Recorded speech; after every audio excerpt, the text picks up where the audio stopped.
Give us a new heart. Give us a new eyes, a new ear, eternal pressure, Father, a new mindset, and pretend that the enemy have robbed us. Lord, in your mercy, let there be restoration. Let your people regain their strength. Let your people regain their passion for them. Let your people regain their love for them. Let the zeal of the Lord be restored. In the name of Jesus Christ. Everyone that have lost their joy of salvation, their passion for the things of the Lord, I pray, dear Lord, let the joy of salvation be restored. Let their passion for the Lord be restored. Let their desire for the Lord be restored. In the name of Jesus Christ.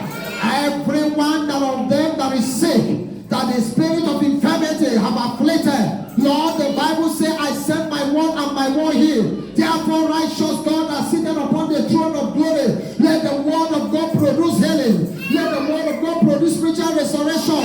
Let the word of God increase their faith. Let the word of God strengthen them. Let the word of God amend everything that needed to be amended in the name of Jesus Christ. Every one of them that are embarked on a journey unto destruction, on the journey, Lord, that the end is eternal condemnation. I pray, dear Lord, as you stop Saul and arrested him, stop them and arrest them. Arrest them in your love. Arrest them in your mercy. Arrest them in your compassion. In the name of Jesus Christ, their soul shall not perish in hell. Lord, I pray the eternal blessed Lamb that sit upon the throne. Every spell of hell, everything walking them unto hell, everything programmed, Lord, to cast their soul into everlasting condemnation. I pray, dear Lord, because mercy reigneth over judgment, the mercy of God Almighty shall intervene. Lord, eternal Redeemer, everything closed in their ears from hearing the truth, everything making the word of God unsettled in their life, let the fire of the Lord Almighty devour them this hour in the name of Jesus Christ. Let their ears be open. Let their heart be open. Let the word of God empower them. Let the word of God rebuild them. Everlasting Lamb that sitteth upon the throne of glory, I pray, dear Lord, let your word take root downward and let your word bear fruit upward in their life in the name of Jesus Christ. For where the word of the King is, there lies power. And no one can ask the King of Kings, what doest thou? Therefore, precious Father, as your word come forth this hour, let it pierce every heart, let it pierce every ear, let it pierce every marrow, let it root out everything that needs to be rooted out. For the word of God is sharper than two-edged sword, piercing the bone, piercing the marrow, piercing the heart to asunder. Let your word pierce every heart under my voice this hour in the name of Jesus Christ. Let your word save the lost souls. Let your word revive the backsliding ones. Thank you, righteous Spirit of God. Speak to us, for our ears are open. We want to hear you. In Jesus' mighty name we pray. Any power that want to rise against this message, let the judgment of God come upon them without mercy. Let's open our Bible to the book of 2 Samuel 22. 2 Samuel 22. I'm reading from 25 down to 28. Therefore the Lord hath recompensed me according to my righteousness, according to my cleanness in his eyes sight. With the merciful, thou wilt show thyself merciful, and with the upright man, thou wilt show thyself upright. With the pure, thou wilt show thyself pure, and with the froward, thou wilt show thyself unsavory. And the afflicted people thou wilt save, but thine eyes are upon the haughty, that thou mayest bring them down. Praise ye the Lord. In the place wherein we have read, the Bible says that with the merciful, God will show himself mercy. Without man that showeth mercy, without woman that showeth mercy to others, that showing mercy to the people around him, that showing mercy to the people around her, the Lord is saying to such a person that he is definitely going to show himself merciful. And with the upright man, he said he will show himself upright. I want you to understand, God is dealing with us according to the way we deal with him. God is relating with you according to the way you relate with him. The way you take him, the way you cherish him, the way you love him, the way everything about him interests you, in the same way that everything about you will interest him. It's the same way everything about you will please him. He said to the people, to the just, he will show himself just. Also to the unjust, he is definitely going to show himself unjust. So what am I saying? Don't expect God to treat you better than you treat him. Don't expect God to cherish you better than you cherish him. Don't expect the things about you to be so precious to God when the things about God is not so precious to you. Don't expect God to put you or to take you as the apple of his eyes when you cannot take him as the apple of your eyes. Don't expect God to be mindful of you when you are not mindful of him. God relates to us. I told you the other time, he's a being that has feeling. God has feeling. God can be made happy. God can be made sad. When he's happy, he has to show that he is happy. When God is sad, he has also to show that he is sad. When a man's way pleases him, when a man's way makes him happy, he said he will make this enemy of the man or the woman to be at peace with him. And in the other way around, when the way of a man or woman does not please him, he will not make his or her enemy to be at peace. My dear, stop expecting more from God when you find it difficult to give him more. Stop expecting him to see you as someone who is precious when you have not seen him as a being who is precious. A time came in the life of the people of Israel. They cherished God, they loved God, they were mindful of God, and God became mindful of them, and God was willing to do anything to protect them, and God was willing to do anything to preserve them. He fought for them, he divided the Red Sea for them, he destroyed the firstborn of Egypt, both man and beast, just for their sake. Why? They made him happy. They gladdened his heart. But after the battle he fought for them, after the mighty deliverance he wrought for them, on their way to their promised land, they begin to treat God as a second-class citizen. They begin to see God as a being who is not capable to bring to pass what he has said. And when God become unhappy based on their attitude, based on their conduct, God did something. He rose their enemy against them.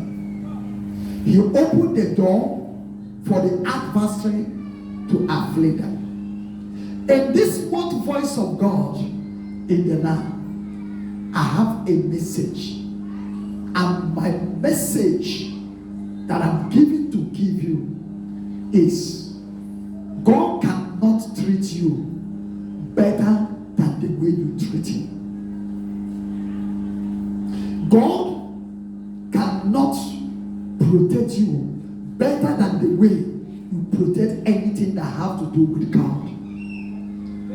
Everything about God is give and take.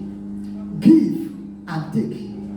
He said to Noah, as long as the earth remains, there is going to be continuous seed time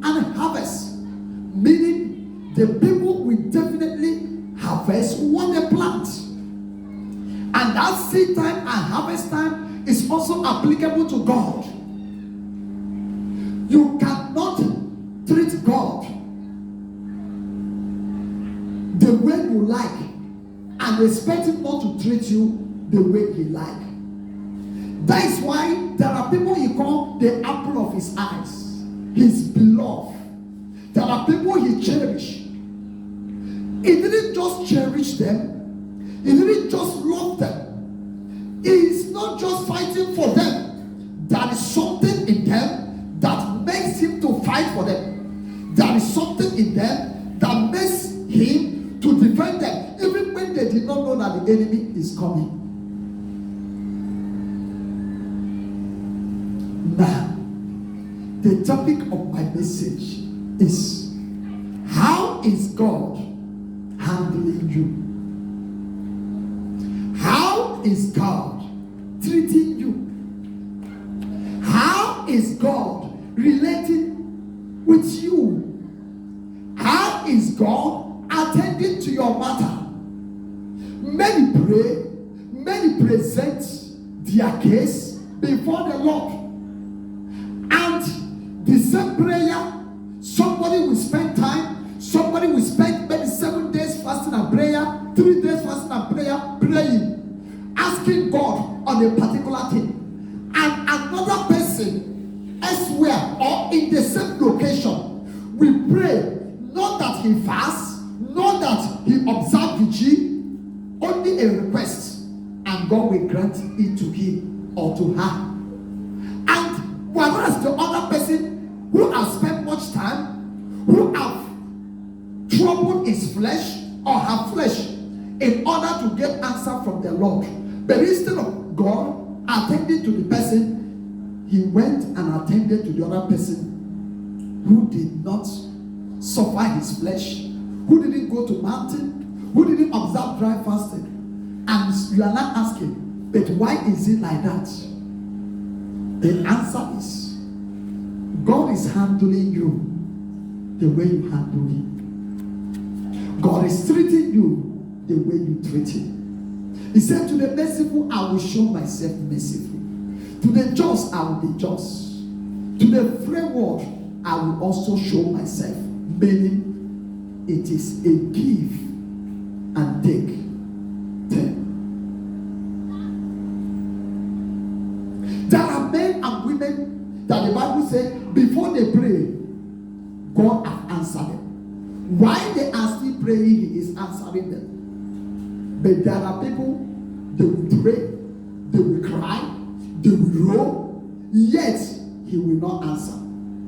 Yet he will not show them anything. Yet their load will still remain with them. Why? All problem, all unanswered prayer is not always the devil. It's not always the devil blocking. If it is the devil blocking, why is the devil blocking? Why is it that God is not able to attend to you? Why is it that God is not able to roll away those stones? Why? He cannot cherish you more than you cherish him. A man in the Bible by the name David, a time came he needed to raise an altar for the Lord. And in the process, he met a man that owned the parcel of the land. And the man said to him, take, use the land. And the man looked at him, David looked at him and said to him, I will not give to my God that which costs me nothing. Meaning, anything I will give to God must cost me something. David cherished God. David put God before anything. David placed God in the position that he deserved. And that was why, in the midst of the battle that came his way, he never lost any. You have been wondering, why is it that I'm not winning in the battles of life? Why is it that the enemies are fighting me and overcoming me? Why is it some people, if step back to come their way, they may lose 9 and win 1. Some even lose all. And they are troubled. And they are worried. You see that God is no longer answering prayer? You see that God has changed? You see that God is no longer faithful? God is faithful to you when you are faithful to Him. God is committed to you when you are committed to Him. God is dedicated to you when you are dedicated to Him. The God you are not faithful to, don't expect faithfulness. The God you cannot keep your covenant with Him, don't expect Him to keep His covenant with you.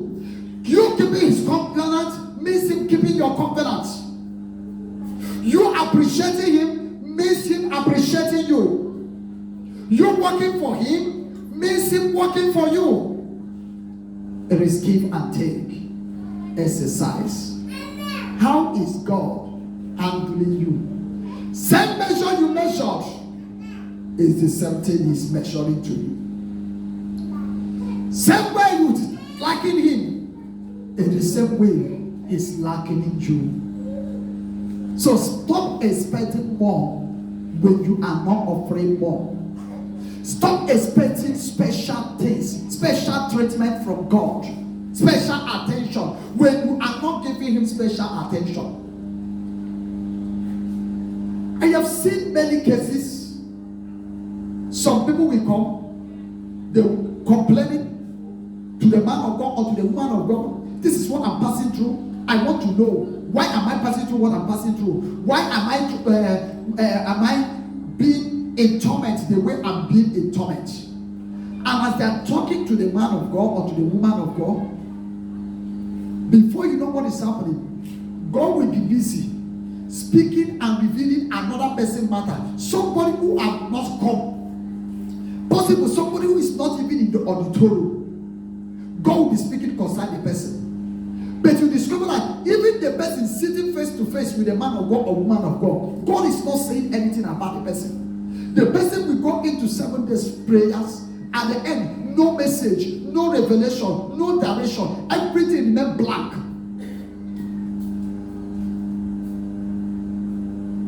The person will observe vigil 21 days.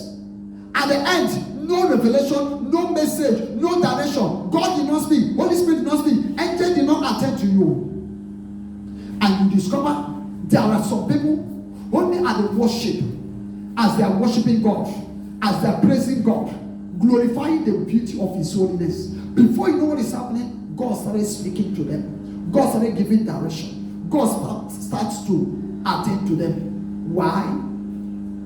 It is the way they relate to God. God is relating to them. He knows you more than you know yourself. He sees you more than you can ever discover yourself. There is nothing that is hidden from His eye. He knows your input towards Him in the secret. You know how dedicated you are. You know how committed you are. You know how faithful you are. He knows you more than your pastor could ever know. He understands you more than your general overseer can understand you. He is God. You cannot sow plantain and expect to harvest guava. You cannot plant yam and expect to harvest cocoyam. What you sow is what you are reaping.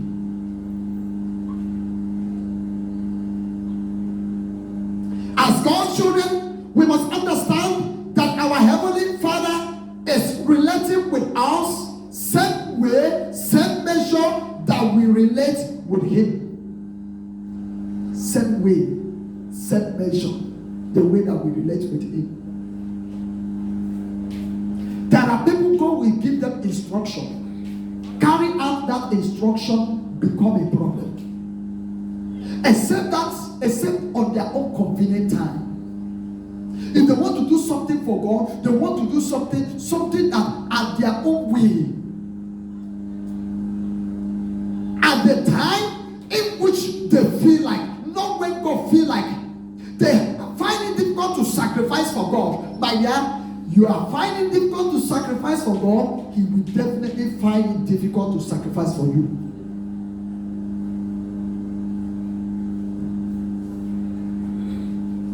I'm telling you the truth. So stop complaining. God has been complaining about the way you treat Him. God has been complaining about the way you handle Him. Series of dreams have been given. Series of warning have been given. Many prophecies have come and gone, and yet the people don't want to change. The people want to remain in their usual way. The people want to remain in their lifestyle. The people want to remain to do what pleases them. God is tired, and the message is that He will treat you the way you are treating Him. He will handle you the way you are handling Him. If you take His things as back on, He takes also the things that have to do with you back on. Yes. If you only attend to Him at the time you feel like you are free, you are less busy, at the time you are finished attending to you, there are people until they finish attending to their need, they cannot attend to the need of God. They only attend to the need of God when there is leftover. Without a leftover, they cannot remember that God need to be attended. Don't you know that God have need? Sister, what is happening? We are not seeing you. We are no longer committed. Oh, my work. Oh, my children. Oh, I was cooking. Oh, I went to market. Oh, I went to a visitation. Oh, I did this. Oh, I did that. I was engrossed with domestic work. And the work of your father is suffering. And souls that need to be preached to save, they are languishing. And Jesus Christ abandoned food and said, I must go about my father's business. For this is the cause in which I came, and to finish it. And the disciple was asking, who brought food for him? Who brought food for him? They never know that the food he was talking about, the work he was talking about, was the work of his heavenly Father. How do you treasure the things of God? How do you treasure the day you only come to evening service when there is no more duty at home? You only make yourself available when there is no more things taking your time at home. A farmer that went to farm and decided to be stingy to the soil, automatically on the day of harvest, the soil will be stingy to that farmer. You want bountiful harvest from the Lord, then give him bountiful commitment. Give him your bountiful love. Give him your bountiful commitment. Then he can release bountiful favor, bountiful glory, bountiful honor. But the problem of the present day church is that they give nothing or little to God and they spend more. They sow in little and they want to harvest greatly. They pray in little and they want more. They want easy way, and that is why the devil and his agents are all over in the name of pastors, prophets, ministers, and giving them counterfeit miracles. Miracle made easy, deliverance made easy, favor made easy, money made easy. And that's why today we are hearing all sorts of miracles which are never real, which are never genuine. Why? The people find it difficult to devote their time for the Lord. The people find it difficult to commit to the Lord because the people treasure themselves more than they treasure God. And God is asking us to love Him above all. God is asking you to put Him before all things. God is a jealous God. He demands special treatment. He needs to be cherished. He needs to be pampered. The way you pamper the person you love, the way you pamper the child you cherish, the same way. He said, I am a jealous God. The God in which you and I are serving is the same God that was jealous. Why was he jealous? Eli honored his children. Eli regarded his children. Eli preferred his children more than him. But today, and there are not many Christians, many children of God, they prefer marriage than God. They prefer their business. They prefer their work. They prefer their education. They prefer one thing or the other, their promotion than God. They can serve God to get promotion. They can serve God to get contract. How do you serve God? By the time they go into compromise in order to get what they want, they have sold their faith.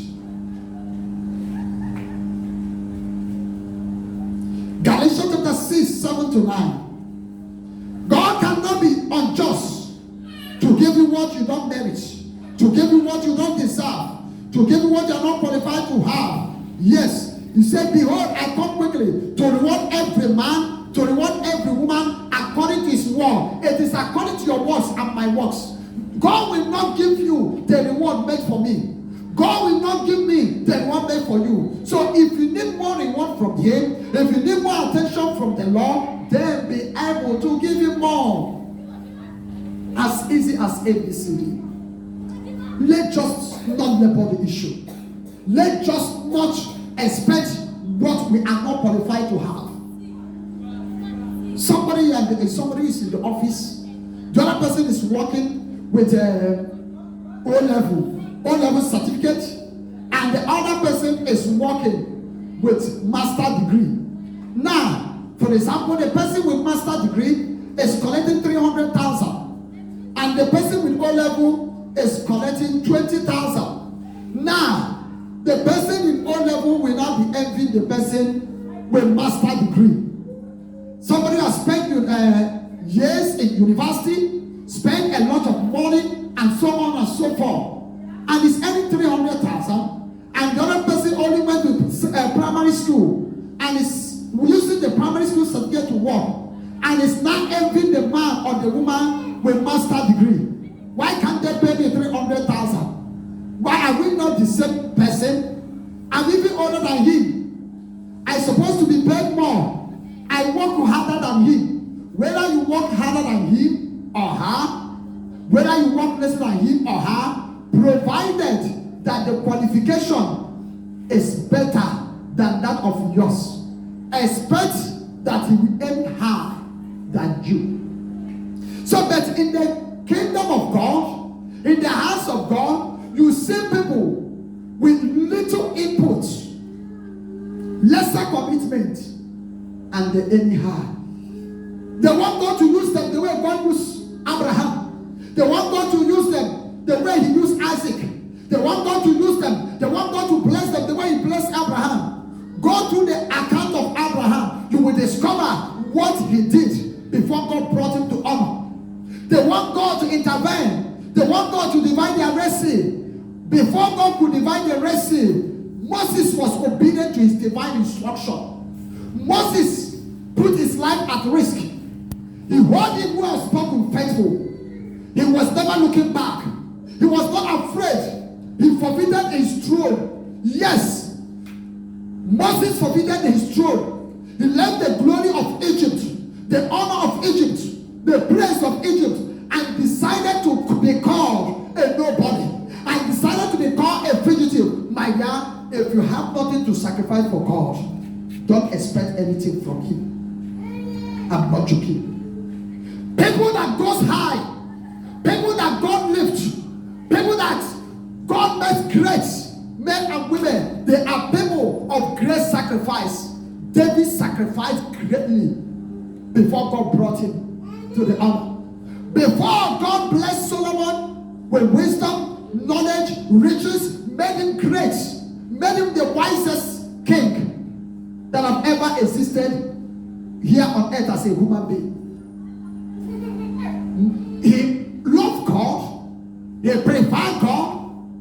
When it was time for him to bid for God with all his heart, he used the precious things obtainable on earth: gold, silvers for things of silvers, diamond for things of diamond, He was never stingy to God.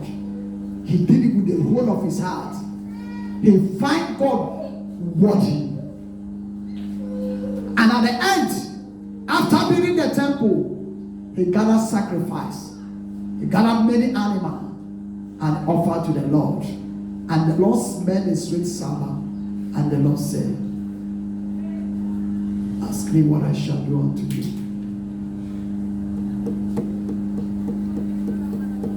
You want to be Daniel of our time. You want to excel the way Daniel excelled in a strange land. Go and change the history of Daniel. Daniel put his life at risk when he proposed his heart. I will not define myself with a portion of the king. I am Daniel. I am a Hebrew. I know where I come from. I know what my God wants. I cannot go against the word of my God. I cannot contradict the word of my father. He stood firm on the word of God. That was what brought his upliftment.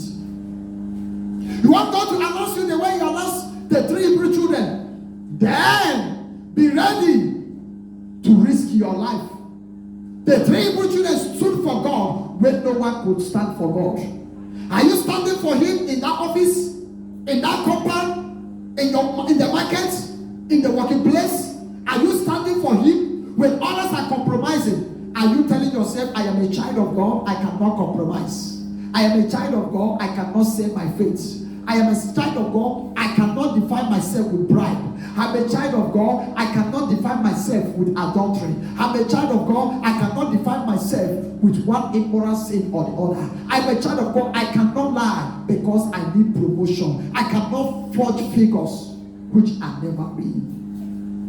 How are you defending God? How are you standing for him? They said, "Oh King, we are not mindful. We are not ready to obey you. We are not ready to hearken to you. We are not ready to listen to what you are saying. If it is that God is not able to save us, if it is that God is not able to deliver us, then we are happily going to die in the fire. Let it be that we sacrifice our life." And the king gave an order for them to increase the fire. And they increased the fire, yet they were not frightened. Little sickness, hasn't it made you to compromise? Little unemployment, because there is no food at home, hasn't it made you to compromise? Are you not now starting to doubt God? Are you not starting to disbelieve the report of God? The fire was increased, but they were never better. They never have double mind. And as they bundled them to the fire, they were happy.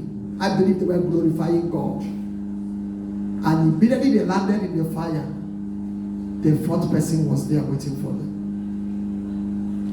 And after that, God announced them. "Oh God, I want to be Joseph of our time. God, I want you to uplift me the way you uplifted Joseph. I want to be exalted the way you exalted Joseph." Go and read the report of Joseph. Joseph stood against evil. Joseph stood against sin. He always reported the sins of his brethren to his father. He never covered their sin. He never covered their weakness. He never supported them. He never partook in their abomination. That was Joseph. And as a result of that, it attracted hatred. But he was never perturbed. He didn't say, because my brethren have started to hate me, let me mellow. Let me water down the message. Affliction is coming. Let me change my standard. No, he still stood his ground, and the hatred continued until they sold him. Little did they know that we were taking him to his God-destined place. Even in that place, when the opportunity came for the master wife to mess him up, he still recognized who he is. He said, "No, I cannot do it." The one said, "I'm willing to give you the treasure. I'm willing to hand everything over to you. Just lie with me." Say, "Who betide you?" I can't lie with you. And the woman held the cloth. Say, if it is the cloth, hold it very well. It's better I go naked than for me to commit a sin against my God. He had opportunity to be great through sin, but he never accepted it. But the present day believers, we call it opportunity from God. They will see it as prayer answered. They say it as God has made a way for them to be uplifted. They say the opportunity comes. And if they miss it, if a blind man miss the snare in March, how then can he get snare again? They'll say it that a snake that does not swallow others will not grow. But Joseph never saw it so. He stood his ground. He was a man that had the fear of God.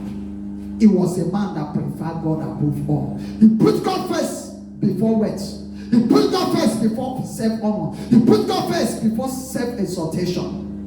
And it landed him in prison. He was never bothered. He was not even angry with God. God, why did you allow them to bring me in prison? I was faithful. I was committed. He was still happy, serving punishment for righteousness, being punished for living holy. But the present day believers, if you are being persecuted for being holy, what did they do? They cry. What did they do? They start accusing God. God, where are you? Where are you? This is have befallen me. God, are you still in existence? God, if you do not stop this, I will know you don't exist. You better know. If it is the only way for him to prove his existence is to attend to you in that area, then forget it. He's not existing. He was happy. And when the appointed time came, God exalted him. How is God treating you? How is God dealing with you? What kind of measure is God measuring to you?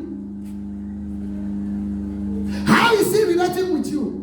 And then also he only relate to them. He gives them information. He reveals the things of others to them. They cannot reveal their own things to them. They will have problems. They will be undergoing series of problems and difficulties. God will not speak about it, but God will send them. They are messenger. Messenger is different from a beloved child. We have messengers, but not beloved child of God. We have instruments. You can send a messenger. So many people are messenger. They are servants, but not beloved of God. That is why God will reveal to them about another person, the solution of another person's problem. But God will not reveal to them their own solution. God will not speak to them concerning themselves because they are servants. Galatians 6:7-9.